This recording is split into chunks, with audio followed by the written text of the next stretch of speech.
Hello everybody, welcome back to another YouTube video competitive analysis.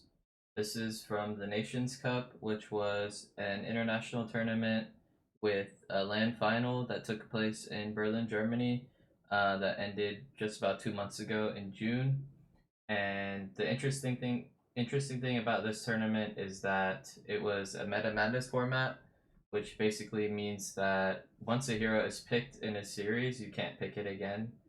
So basically, we're just gonna break down some of the drafting philosophy and then also the in-game decisions and the team fights, and also this one will be a lot more focused on macro because this was a game that we basically went through macro and kind of displaying some Dragonshire macro.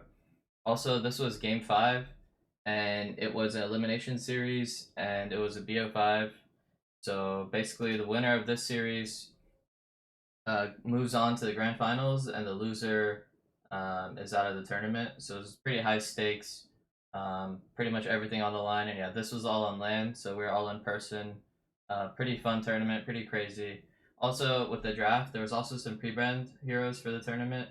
And so you can see these are the pre-banned heroes. And also, if we move to this sheet, you can see basically this is how we drafted. We basically wrote down all the heroes that were already picked. And so now you can see this is game 5. These are the permanent banned heroes over here. These are all the heroes that were picked in the previous games. So, and all the heroes that are still green are heroes that are allowed to be picked. So we don't have too much to work with, and we don't have too much time. So it's definitely high stress. Definitely me as a drafter, I felt a lot of the stress, but it's also pretty interesting because HOTS doesn't get many patches anymore. It's like an interesting shift, so that you don't just have like Johanna, Blaze, Brightwing every single game. You get a lot more variety, and you get like different interactions, and just a lot more whole game overall. So basically, our strat into this was, so we just won the last map, and so they chose first pick because the loser of the previous map gets to choose if they want first pick or map. And we chose Dragonshire because we felt like we were better macro team, and that they were really focused on fighting and team fighting, and so we felt like we could out rotate them. And so Dragonshire is definitely a really good map if you feel like you have better rotations as a team. And so we were just like, okay, let's take them with Dragonshire. Also, we had played them the day before, and they actually beat us also in a 5 game series. And we one of the maps we won was Dragonshire. So kind of just a lot of times you just have to use your gut when you're thinking about picking a map. And I mean, sometimes you can look at what's going well for you, but also you want to see how the series is going as well. So yeah, we just decided to pick Dragonshire. And so the biggest thing here for us was that there's only 4 healers left because a lot of the other healers got picked, like Anna got picked, Ariel, Karazim, Stukov, so on and so forth, and a lot of the healers were pre-banned as well. So there's only Alex, Tyrande, Lily, and Medic. And in our experience, we felt like Medic and Alex were definitely the 2 stronger ones out of these, especially on Dragonshire. We didn't feel like Lily or Tyrande could sustain as well, and they're a lot weaker to burst combos. Obviously, Medic can get bursted as well, but the thing about Medic is their strat has to be to burst the Medic, so you could build like a lot of melees around her. So something we're thinking about is like we definitely want Alex or Medic, and definitely a higher priority on Alex. And so going into the draft, they banned Zeratul, which it's definitely a really good Zeratul map, and I'm someone who's known for Zeratul. And as you can see, there's not that many melees up, so he's definitely like the best melee assassin left on this map. So that was pretty expected. We went ahead and banned the Diablo because he's the best tank left by a mile. You see, there's only May and Arthas, so tank is also pretty choked here as well. And then, so the biggest thing here was Hogger was up, but we felt like we could kind of bait them into first picking Hogger because Malthael actually wins the 1v1 matchup on top. So we felt like if we have Malthael into him, he can also like burst him down pretty effectively because like almost all of Malthael's abilities are point and click. So I think that they banned Arthas, one because we banned Diablo, and also because it seemed like they're maybe aiming for an Illidan if we banned Hogger. So we just decided to ban Abba because the macro is really, really strong on this map with Abathur, and also Abathur Illidan is scary, so this is kind of a soft ban on Illidan. And also the other big thing is the 2 biggest hammer counters, or sorry, the 2 biggest Abba counters are Hammer and Sylvanas because you can just like death push. Same with like Zarya Vala, Bizarro's gone, Hammer's gone, Sylve's gone, so a lot of the death push heroes are gone. Same with like Greymane as well. So we just decided to get rid of the ABBA and not deal with it, especially because we don't play Vikings either, which is another good counter to Hammer or to ABBA. Sorry. So basically all the ABBA counters were gone.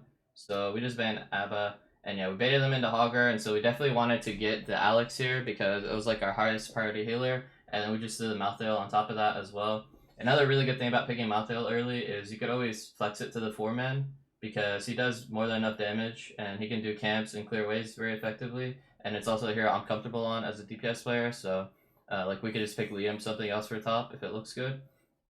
But one big thing here is that by not choosing to pick Mei here, we did end up getting tank choked because we banned Diablo, they banned Arthas, and now they're going to pick Mei. So we definitely had to think a little bit outside the box on what our tank pick was going to be. There's not too many great options here. We're thinking about either a Thrall main tank, Zol main tank, or Rexar main tank. Maybe even Gazlo. Like, you really gotta think outside the box with these sort of drafts. But I just let Brandon pick his hero after the ban phase. So yeah, they went Mei Tyrande, so they wanted to secure the Tyrande here. Definitely a wise choice because we may have banned it just because Henning is very comfortable on the hero, and it also kind of fits their one-shot style. So here we banned Jaina because immediately after I saw the Tyrande, I was thinking that I wanted to go another melee for myself, and so I wanted to maybe leap onto the Tyrande with Sonya. So by banning Jaina here, she's really good against triple melee drafts, which we're going to end up drafting. And it's also something that they beat us with in the prior series. So again, like kind of using the idea of like what did they play before that they look comfortable with. And she's definitely like a high priority DPS. They banned Mephisto because Madara is very known for Mephisto. And there's also like some cheese you can do with the globes with Alex. So probably just a decent ban for them. Looking back, they probably should have banned Rexar because the Rexar main tank is actually very strong on this map. But overall, I'm pretty happy with our Jaina ban. And yeah, we just saved last pick for the flex slot, which I'm still thinking about Sonya, especially if they draft some more squishies here.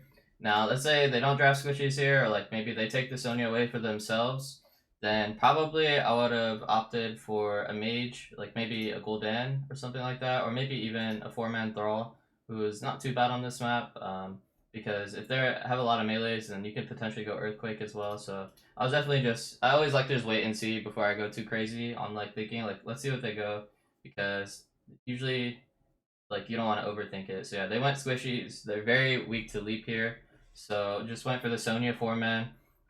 We could have done it either way, but I think Liam is a lot more comfortable on Malthael than Sonya, and I'm probably a bit more comfortable on Sonya than Malthael. So we just went it like me on Sonya, and so now that's basically how the draft went. The game 5 draft always gonna be wild, but that's basically the breakdown. And again, like you don't really have a lot of time, and you're in a high stress environment because you're on stage and like things are going fast, and you have a lot to juggle, and like you're thinking about the prior games and what we need to do as a team, and so there's a lot running through your head. So we just did the best we could, and just kind of hope for the best. So, but yeah, I think we're pretty happy with this draft.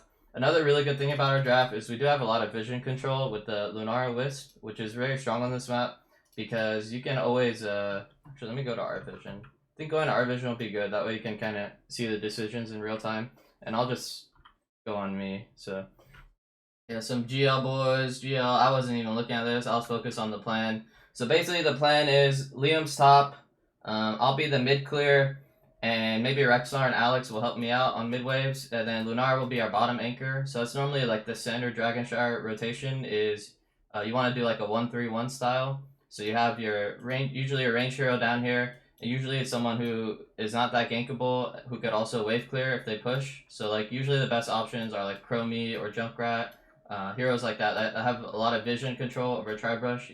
Chromie with the vision, and also traps are really good here, like Junkrat. And also, like, wave clear is pretty important because if they do get the camp down here, you want to have someone that's decent. So Lunar is a pretty decent choice because she's very hard to gank. And the Wisp and the Tribrush, or even in your safe bush here, you can basically see the whole area. So it's very, very strong. And then we're pretty happy with our 3-man as well because we got the big bear in front who can lead the Suns. And I can always follow up with the spear after, and Alex can heal us up. And so, yeah, first mid wave, we just decided to not fight them because Gul'dan has E level 1 and Vala has Hatred level 1, so you always want to look at like what they have. And so it benefits them more if we get into an extended brawl. So we just decided to go straight to bot lane and mid lane. or in top lane and just give the first mid wave. So it can be good if they have a lot of stacking talents to sacrifice that first mid wave. And so right away, after you clear the mid wave as a 3-man, so like I said, 1-3 run. And so 3-man should be like a lot more roam heavy, depending on what's going on the map. So we suspected that they might gank Malthael, and we should give them cover, because Lunara can cover herself, right? And so like we can always respond and turn back around. So after you clear that first mid wave, you always want to like think about where you want to go. And a lot of times it's going to be intuition, but you can make like some informed decisions. Like, for instance, we know these guys are very aggressive and they love ganking. So it's like kind of who are they more likely to gank? Like our goat who can just zoom away with vision, or are they gonna gank our Malthael? So we guessed correctly, and even though we are a little bit late, it's very hard for them to burst him down. He dodges some abilities, and we try to go for the counter kill. The bear catches up. Do we get it? Big stun, big damage. Very very nice there. Nice combo there. So very good counter gank from us. And so now we just want to help him clear this wave and move back to mid wave and do it all over again. And the good thing about us helping him with this next wave is he can go straight to hards as well, which is very nice. So very good counter gank from us, good map awareness, just like thinking about where they can go and trying to always think ahead and be a very strong roaming 3-man. So here, I just let them finish mid wave, and I want to start on our easy camp right away, which is a little greedy, but the thing is we got the top prio, and we're early on our hards, and we're guessing that Hogger is going to do his hards right away. So this is like another guess.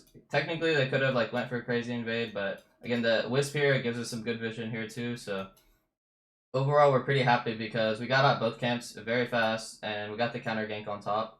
So here, a good play we could go for is maybe bottom hards, but we do have to be aware that they might gank top. So here, yeah, Vala shows top, so immediately we go for bottom hards. And a big reason why we're able to start that is because we're ahead on both the camps. So we're slightly ahead on priority. And then yeah, as soon as Vala shows, it's kind of game over for them on contesting bottom. But we are on a bit of a timer here on top because Vala will push this wave in, and Liam is going to need some help.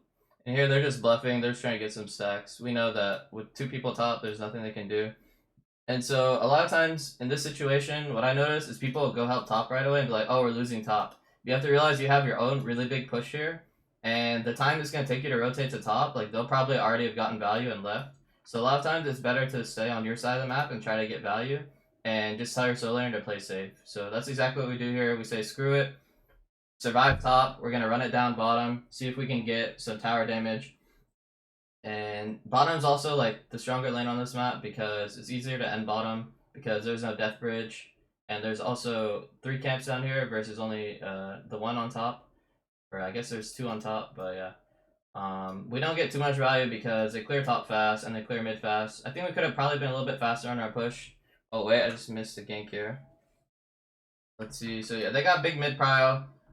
We probably should have left bottom sooner. I think we overstayed for this push. We were late to the push because we took too long to do our hards. I think probably Lunara had to help us there. And then we took too much of a greedy rotation here, trying to get the mid wave, which we ended up dropping anyways. And they actually 5-man for this, so kind of sucks for us. We wasted dragon, we lost a big mid wave, and we didn't get nearly as much value as we could have. So overall, not too great for us, and pretty good from them. Good recovery from them. So basically, game's about even. I mean, they did drop some soak on top, but game's basically evened out now. And we just have to take a deep breath and respect the fact that if they're ever ahead on rotation, like kind of both times the kill happened, it was from the mid rotation, right? So it's very, very crucial to try to have that mid control. And yeah, we just basically overstayed bottom there. So here we're thinking they might gank Liam again because they've been missing for a while. So again, this is just another informed decision, informed guess here, where we tell them to bait the gank and we counter gank. Boom, we come in again and we get a nice kill, maybe 2 kills. So yeah, huge swing back from us. So another counter gank on top. So always trying to defend your top laner when they go missing. People don't always gank top that much, but especially because we have Lunara, but autumn gank is not too much of an option for them. So again, just like an informed decision there, informed inference there that they're probably going to gank top. And always want to counter gank. So now we wrestle back control of mid wave. We have Dragon Knight pressure here. We're going to send Rexar to cap, and we should have it. Well, very close. Lunara survives as well. So this is huge. So normally with this first dragon, what you want to do, so one mistake I see people make a lot is that they play the dragon too fast and they just suicide in the towers. So you want to do is you want to kind of pull the team away from each other and make it as hard as possible for them to defend while you're pressuring multiple lanes at once. So the early dragons pre-10, You always want to pressure multiple lanes at once. So here we're pressuring bottom with Lunara. We're pressuring mid a little bit. We die, but even then they have 4 here and both DPS. So now our Dragonite gets free push on top. So that death is actually worth. He didn't have to die there, but he probably didn't expect both DPS to stay because one of the DPS probably should have went to the dragon. So overall, not too bad. Like we got basically the whole wall here, and we got basically the whole wall here, and we got almost a tower here. So one death for that is definitely worth. And so now it's kind of like a reset phase. Anytime the objective dies, you just want to reset, get back to your waves, and get back to your camps. So we instantly go into easy camp. This is perfect. I'm calling for help just in case they come into mid wave. But we're all chilling. We see them on their camp. Again, the Wisp, really OP because you can always see where they're going. And when you can see where they're going, then you can start being proactive on the map. And we're just controlling Tribush very hard here. So now we're telling top to be careful because we don't know where they are. We see that owl come from bot though, so now we know at least 2 are bottom, which means I can now step up to mid wave. So you see, like, just always using the vision. And so now they try to gank Lunara, but again, she's Lunara, right? So it's really, really hard for her to die. So, like, you see they kind of switched up. So, like, this is what I mean by, like, looking at patterns. Like, both times they tried to gank top, it failed, and we counter ganked. And so now they're, like, trying to play on bottom, right? So, like, they're looking at the patterns like, yo, every top ganks, we're getting owned, we're getting counter ganked. Let's try to do a bottom gank. The thing is, we're down here, we're not ready on bottom because we're like, hey, they're probably going to gank bottom. Again, the vision is like letting us know that. Like the owl coming here, and then us seeing them on Tribush camp here. So like always using the patterns and thinking about like, and for them, they're thinking, oh, okay, we killed this guy here. So like bottom is maybe easier for us. But the biggest thing is like, they're not getting mid wave first. So that's kind of where they messed up, is like, you got to get the mid priority first. But it's really hard for them because we're just stronger here in this Tribush. Because we have 2 bruisers here and a healer, right? Like we have me, Rexar, and the healer. Whereas for them, they would have like Mei, Vala, and Tyrande. Like Mei, Vala, and Tyrande, they can't really man up in this area, especially when you have the Wisp and the Bear. So it's like really scary for them, right? And like also for Gul'dan, it's scary for him to rotate up here, but it's easier for Lunara because she's just like faster and like less terrified of like us randomly popping out of the bush, right? Or like the enemy team popping out of the bush. So yeah, I see 4 bot here, and I say let me just get free towers. So like anytime you see them, like a mistake I see a lot of people make is, oh, 4 bottom, like, let me go fight. But it's like, wait, they never dealt with mid-wave, and I can just get some free towers here, right? So I'm getting some free towers, and look, my 2-man comes back up to me, and then, boom, hit him with the turnaround. Boom, boom, boom, boom, boom, boom, boom. That was a nice little play. I was starting to feel myself after that one, because I was like, this Vala, like, we're 10-9, like, he said, and like, this is a beautiful rotation. See, we got the value on bottom. This is exactly what we're supposed to do. Regroup the 3-man, right? Regroup the 3-man. You should always know your role within the game. My 3-man knew to regroup. I probably didn't have to tell them to come to mid. Like, they just knew, like, once we got the value on bot, like, this is all we're going to get, right? We're just going to clear out their golems and get the towers. So, like, this is, you always want to reset your lanes, whatever it's going to be. So, like, on different maps, you might have, like, a 2-3 split. Like, let's say I'm playing Tracer. Let's say I'm playing Tracer and Liam's playing Urel. Then a lot of times I'll be playing topside with him, and it's like 2-3, right? So like that could happen on this map as well. Sometimes 2-3, like you do it like Falstad as well, where you're playing like 2-man, and then these guys are playing like maybe 1 in mid and 2 bottom, so something like that, right? But here it's 1-3-1 for us, always 1-3-1. So these guys, Underground Legacy, they regroup the 1-3-1, hit him with the boom boom max range, boom into the spear, boom boom boom, and he's just dead. And that's huge because he lost another stack on his Hatred, so that's two stacks gone on his bonus attack speed. And then we already got bottom prio here, so we're just like, hey, let's just try to push bot. Vala's dead. But the thing is, we did see Hogger could be here, so you always want to like be aware that Hogger could be here, but we still want to apply the pressure and like be careful. And now we see bottom camps up, and we know Vala's still dead, she's still in base, and we have Dragon. So we're like ready to like Superman up here. If they want to fight us, we're just going to pop the dragon, and like we have 2 bruisers, like they can't fight for that, right? Especially because Vala's late. So really nice bottom camp play from us here. So if I was Liam, I actually think this was a mistake from Liam going top, because if he stays closer to mid, then he can help us with our push. But now we're a little bit scared to push because Hogger could rotate on us. So I think this was a slight mistake here, him going, I think if he stayed mid wave, we could have pressured bottom harder. But I mean, a free Dragonite, I guess it is better. Okay, never mind. I lied. I thought Hogger would be in mid. I don't know. I guess he did hards. I think if Hogger was mid, that's a lot scarier for us. So I think we kind of got away with murder there a little bit, because 5 people alive on both teams, you really shouldn't get a DK there. But I guess good rotations from us. Screw it. I think just mainly a mistake from them. And again, like I want to play DK slow, so it's always good to kick the DPS. He did a nice little dash there, and I guess I'm just all-inning this fort because their other heroes are a little late, and I had a gigantic wave there. So I mean, if you're gonna get a fort for DK at 7 minutes, that's absolutely a huge swing.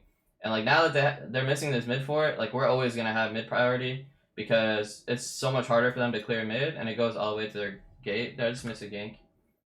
I just missed Liam dying. What is he do? Oh, okay, that is a little optimistic, but I think he's basically just hedging that if they come top, we get a lot of bot value.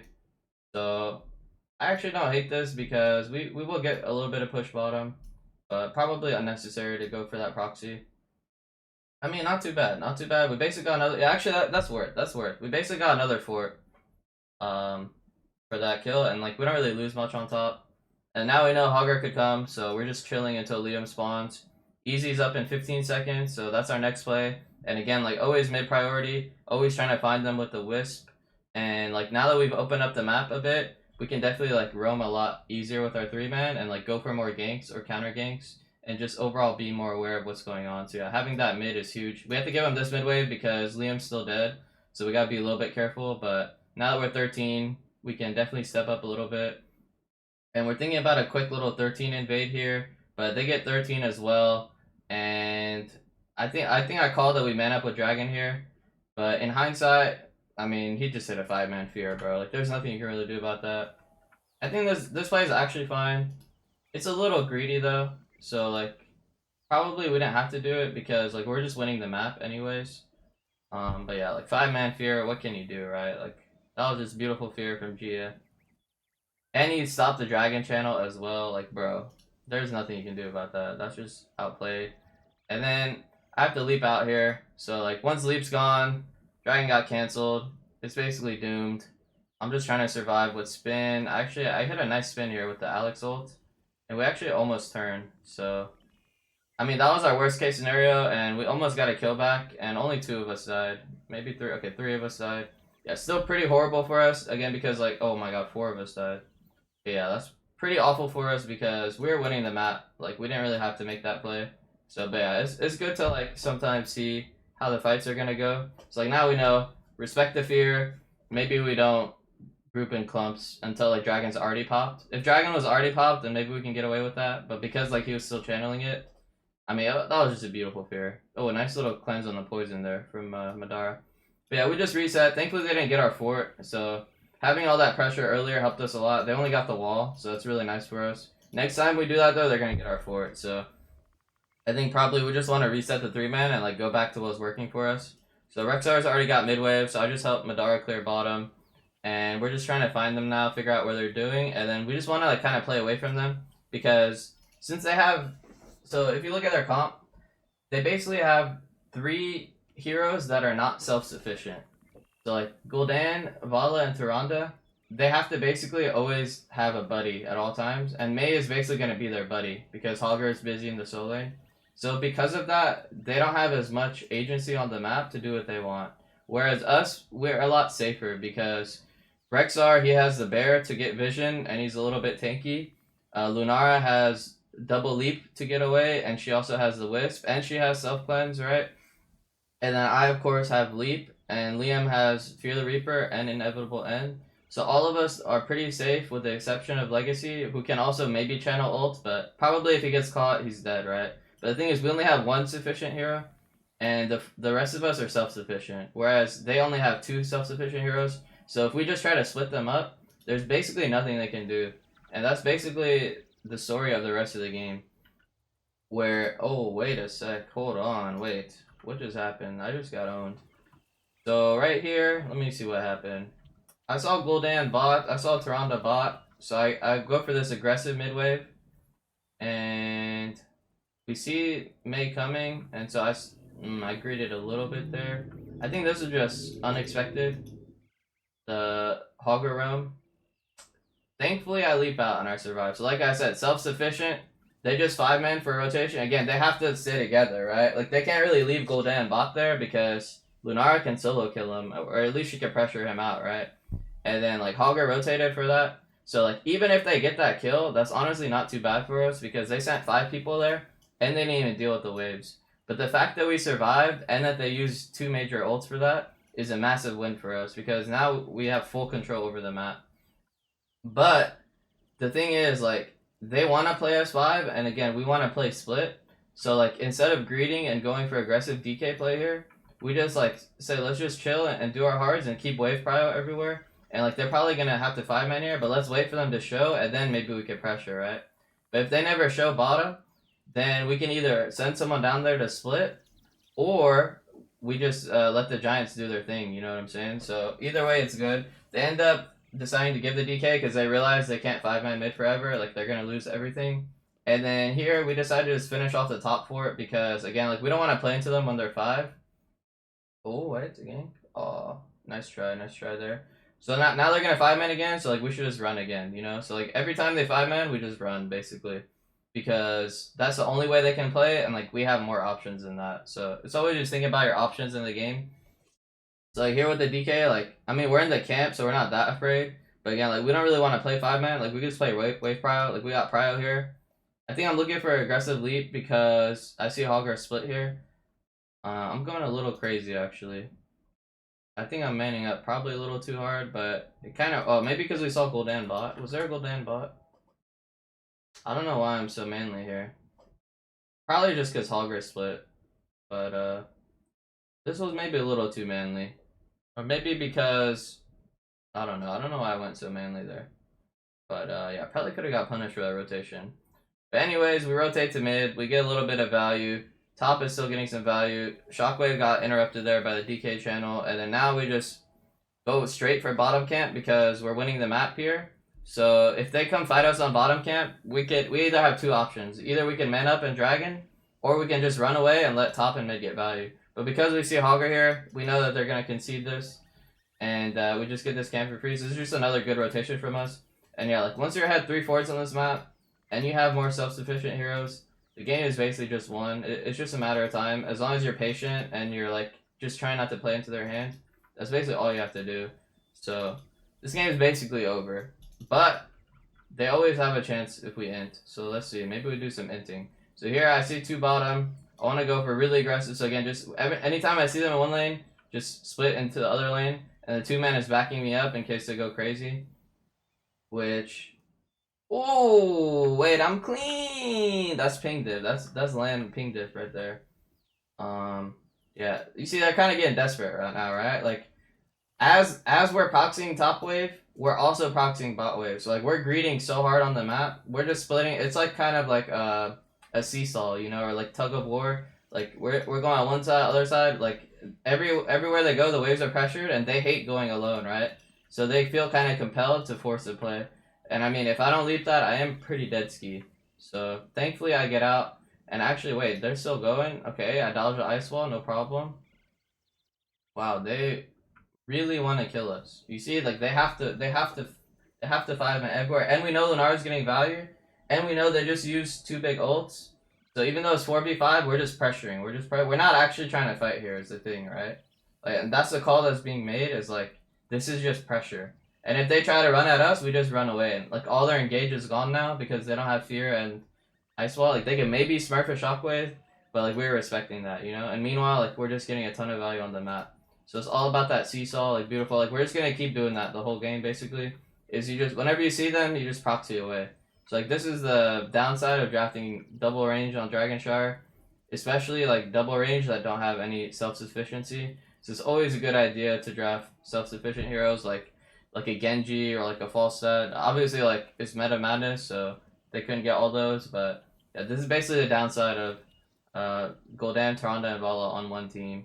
And then, yeah, we just control both beacons. And again, like we think they might 5-man. We don't even try to channel yet.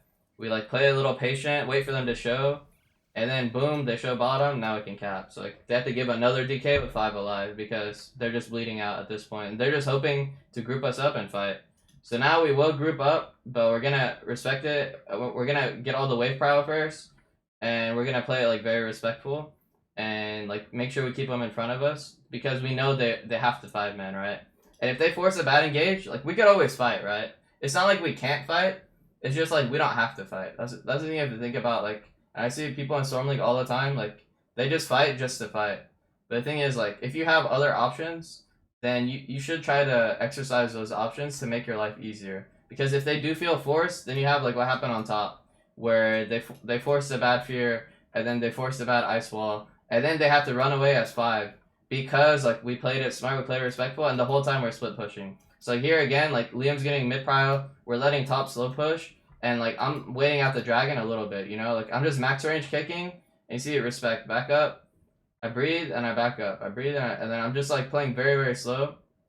We're still pressuring, but we're understanding that like the onus is on them to fight. So like that's basically how you play macro style is you're not afraid to fight, but you just like wait for a higher percentage fight instead of like just full YOLOing. Oh, right there, that was a nice mace stun, but yeah, I just popped the heart in there, and we're 20 advantage, so they can't really do much there. And here, ooh, that was a little greedy, but Hogger was a little late, so that was a good recognizing the timer on Hogger. So you can kind of see like he's still in top wave, so if they force, we can instantly get a kill 5v4 before they could do anything. So yeah, they can't really get on point there because Mage just gonna get exploded. So yeah, nice little rotation there. It's like taking those small timing windows. And so now we have 20 boars, so our fight does get a lot stronger because if we boars the Tyrande and leap her, then there should be nothing that she should be able to do. Like she should just be able to get one shot every time. So that's something we're thinking about is that now we're not that afraid to fight. But again, like we're just winning the macro, so we don't really have to. So like here, we get a quick little top wave. Thing is, they're just gonna deathball 5-man, so we want to be ready to defend. I think probably Madara made a mistake here. I would say is like he should let someone else deal with this because he's our best defender on bottom side. So he should have let me go or let Liam go because well, as soon as they see him rotating top, they can just deathball. So like it should be someone else doing this wave, not him. Because yeah, see now they get a lot of free building damage. So this was kind of bad from us. We shouldn't give our forts up like this. Like we should just defend safely. They basically got the whole fort because Lunar's late. But you see it, they kind of overstayed. So we go for the boars play. So boom, boars. And then me, I'm thinking, let me just let the boars land on Tyrande. And then I leap. Boom, she gets one shot. Unfortunately though, they actually won this fight. And I think Madara kind of went a little too... I don't think he had to follow up on this. I think he got a little too hypey. You see, we have more than enough damage with last rights there. So yeah, I think he just got a little too excited. And yeah, he ended up dying, and we get ice walled. So it was actually a pretty big disaster. And like you could say that it was an unnecessary fight because we're winning the macro. But at the same time, that should be a high percentage fight because Tyrande dismounted in the middle of the lane. Like that's it. Me and Maltheo just one shot her with the cleansing flame with the Alex Raza ult. So yeah, I think that was just we just made a mistake there mechanically, but all good. And here you see I instantly pressure top because I'm expecting. So anytime they kill your team, you should expect that they're gonna counter push somewhere or they're gonna push somewhere. So like I just go instantly to counter push because there's nothing we can defend as 3, right? Like they're just gonna 4v3 us. So instead, like let me just counter push. If they go for a keep, I'll get my own keep. At least it's a keep for a keep, right? But I see that they all go out of vision, so I just respect and I run away because it seemed like they wanted to save their top keep and they didn't think they could push without Tyrande. So yeah, I just back away and I just base because I didn't really know where they were and might as well just regroup with my team. So yeah, just kind of a scuffed engage from us, but I think we have the right idea there. But again, like we could play it slower and just let the map win. So let's move on to the next play. So here, I think we're just saying we're gonna give it DK because Rexar is still dead for a little bit, and we have more than enough Dragonite clear. Like if all 5 of us are alive, like me, Maltheo, Lunara, we basically melt the thing. So actually they show 5 bottom, so now we can go to top. And we just want to defend safely. If they death ball here, we're just gonna safely defend as 4 and let Maltheo get on top, and he can back and help us defend. So he should actually back dart away. A little bit slow on that. As you see, like he should have just backed as soon as he got the point, because this camp is less threatening than 5 heroes in this camp. So a little late on the back from him, but all good. So here we're setting up to play again. Like they're overstaying, their range heroes are dismounted. As soon as we clear this mage, we can go for the boar's play. So we do want to clear the spell armor mage first before we make the play, and we have to wait for Liam as well. So are we clearing the mage? No one's clearing the mage. The thing is, Okay, finally we clear the mage. So I think we're a little late on clearing this mage from Lunara because he's the main one who can clear it. So he missed the Q on it there. And then, yeah, I guess he's just a little scared. And then, does he finally hit it? He finally Qs it. So we finally clear the mage, but they're kind of already backed away. So we kind of overforced here. Like, the window was too late because they're kind of like in position again. Actually, this looks good. I feel like we just send boars and go. I feel like there's no way they could win. I might be crazy, but I feel like we could just like Tirana's dismounted and we see her. I wonder why we're not going. I guess I'm just calling super safe because mid keeps dying. But I feel like this is a free fight. Looking back on it now, and then now by the time we do it, yeah. See now it's like actually it still looks okay. Any boars? Okay, boars are coming. This looks good. I feel like we should hard win this. 3-man lead. Oh no. Wait, how did we wait? I gotta break this down. Let me see. Okay, so they're all dying. They're all dying. I hit 3 with the lead.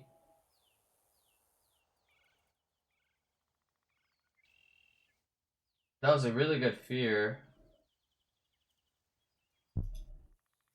Oh man, how did we lose this? I guess Misha was dead. When did Misha die? What happened to the bear? Okay, Misha's here. He stuns. Hmm. They killed Misha. That's kind of big. And then I guess the Hogger. Yeah, the Hogger had a nice zoning ult on backline. Or oh my god, he basically one-shot Madara. Wow. Wow, I'm actually very surprised we lost that.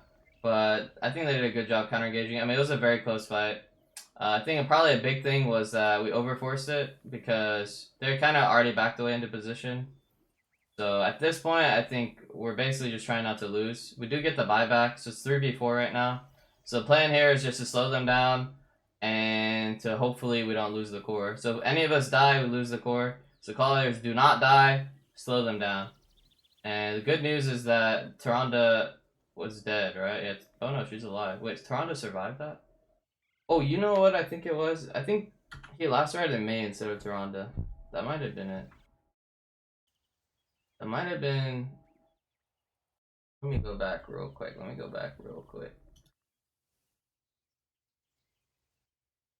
Yeah, I think... Yeah, see, he last rated the May, but I think you gotta go for the healer first. You know what I'm saying? Like, because look at it. If he last rated the healer... Maybe he just thought he was gonna die anyways. I mean, he did live with literally 1 HP. Like, how much HP does he have? It was bugged, but... Basically had 10 HP there. But I do think if he last rated the Tyrande, that goes a lot better for us. But I think we still lose that. Maybe, probably. But yeah, anyways, going back to core defense. So going back to core, we're just trying to slow them down and not die. If we die, we lose. I have leap in 20, that's what I'm telling my team. Leap in 20, so I basically can't do anything until leap is up. And the good news is the core is really strong on this map. And also, you see, I'm like creating side pressure here, and I'm cutting off their minion wave. So we're kind of funneling them into this corner. Because if they all go onto core, they're afraid of the leap onto the backline. And they probably don't know exactly when leap is up. So I'm like threatening it like I have it right now. And then as soon as they run at me, I just back up. Because they're not hitting the core. This is kind of like another tug of war type situation. Seesaw type situation. Where some of them want to hit the core, but they're worried about me in the back. And then I'm not giving them to engage on me as well, right? And so now they're like, oh crap, they're spawning in 20. Like we got Kados here. So now they back up. So successful defense from us. But still, they're pretty happy with that because they open up a win condition. So yeah, I think just 2 sloppy fights from us. But probably the second one was overforced. I think the first one was fine, but the second one, we probably should have... Honestly, like I think we should have just went even with the mage here and just all in. Because I think they just lose no matter what. But we cleared the mage late and then we overchase, which I think was bad. So now we just need to reset the map, push out the lanes. We get the wisp vision so we can always see where they are. So right now we see that we have top pressure and that Hogger is rotating top side. So we know we can aggressively de-push bottom and play on bottom side. So again, like proxying away from them, clearing waves away from them. We know that they can't fight us down here because Hogger is missing. So now Hogger, he starts rotating out, so we just leave. So anytime we know when they're coming, we just leave. So we quickly take the point because we just saw May mid. and then we just back away. Oh my, he almost got one shot. Holy. Yeah, we just back away, and yeah, they're like under pressure everywhere. So we can just play the slow game now, just checkmate them. And again, like this is a game 5, guys. So like this is a little bit high pressure. Again, like the winner of this goes grand finals, loser of this goes home. So definitely a lot of sloppy plays overall. But you know, high stress, some good plays here and there too. Yeah, here again, we're just avoiding them. We see May on bottom, so we maybe pressure their hard. So always just pressuring away from them. And that's basically just the name of the game for the rest of the game is see top, like it's just dying. And okay, as soon as he's on top, boom, we're going bottom, take bottom hards. Okay, he's showing mid, we back away bottom. So we just never try and never get caught on the map and always like play away from them. So okay, so now they're showing bottom, we got top keep. And now we can pressure their hards again. And at this point we could even maybe base race if they go straight for bottom. But we could also back and kill them, so we kind of have both options depending on like where we are in the map. We do have a Maltheo who's not that good at base racing, so we decided to just back away. And probably a wise decision from us because no reason to go for the base race either whenever you're like winning the macro. So like they're kind of like I said, the onus is on them because they're losing the macro, and so yeah, they just have to pray that we mess up and get caught, or that they could somehow force another 5v5. The problem is their waves are so pressured, right? And we're always pressuring the map away from them. So like here again, we see May top, Hogger mid, so now we're just gonna bounce bottom back to them, right? And mid back to them. And then as soon as they show mid or bottom, we just bounce top back. So always just playing away from them. And eventually they're gonna make a mistake, right? Or they're just gonna lose the catapults out of desperation. Like there, if they show top, we proxy bot. If they show bot, we get on top. If they show nowhere, we do nothing. Okay, they showed mid, we do nothing. Or we get on top because now they showed their hand. Boom, we have DK pressure again. If they show bottom point, we can proxy the top wave again. So yeah, like there's nothing they can do. This is also why globals are so OP on this map because if they had like a Dahaka here, it would be a lot easier for them to play as 4 bottom. But again, even still, like they would still have the problem of top point. So here they're just invading, trying to force. We figured like the thing about starting this camp is like if they want to come take this camp, they're gonna take it anyways. So there's no harm in starting it as long as you know that if they come, you're gonna give it up because you're only like saving 10 seconds, 5 seconds of them doing the camp anyways. Yeah, like we just respecting that they could, and yeah, you see Liam instantly clears top, and yeah, the Katos are gonna pressure again. They go missing, so Liam backs up. Okay, we see them mid, but this top wave's already in, so we can maybe look. They're split right now. Hogger's bot, and the rest are mid. So we can man up mid. So yeah, anytime they're like split, we can man up. And we can just send Liam to deal with bottom. So just always playing that tug of war. We see Gul'dan here, so we could man up and try if we wanted to. But it looks like here we go. So yeah, anytime you see them, like you always just want to be eyes glued to the mini map in these situations, in the macro situations, and like it's almost like a chess. Like they show one place, you show the. I mean, it's more like checkers. You know, it's like very simple. I feel like you'd be surprised. Like people don't really know how to macro, but this is why I'm making this video to try to explain it. Of like just a tug of war. But this only works because our comp, right? Like we just have more independent heroes, and we got the early buildings. So yeah, here Lunar shows top. So the desperation, all in, and yeah, it's basically the good thing is like kind of their only play. They kind of realize that eventually like the waves are gonna pressure again. It's gonna be the same thing, right? We're seeing another free Dragon Knight. So they kind of just have to YOLO 5-man. But the problem with the YOLO 5-man, now we get the easy boars. 5-man boars. Boom. This time we get the follow up and we dodge the fear. Where was the fear, I wonder? And yeah, the core stuns are like running at them. We early dragon. He misses the fear on Lunara. Boom. And that's basically it. That's basically it. This is kind of a boring game, but just trying to explain like the macro because it's really a really easy way to win games is just taking like higher percentage fights and just like always just out rotating your opponents. So all about the rotations, and also a lot of it just comes down to the draft as well. So yeah, hope y'all enjoyed the video. Hope y'all benefited. Let me know if you guys have any questions or clarifications.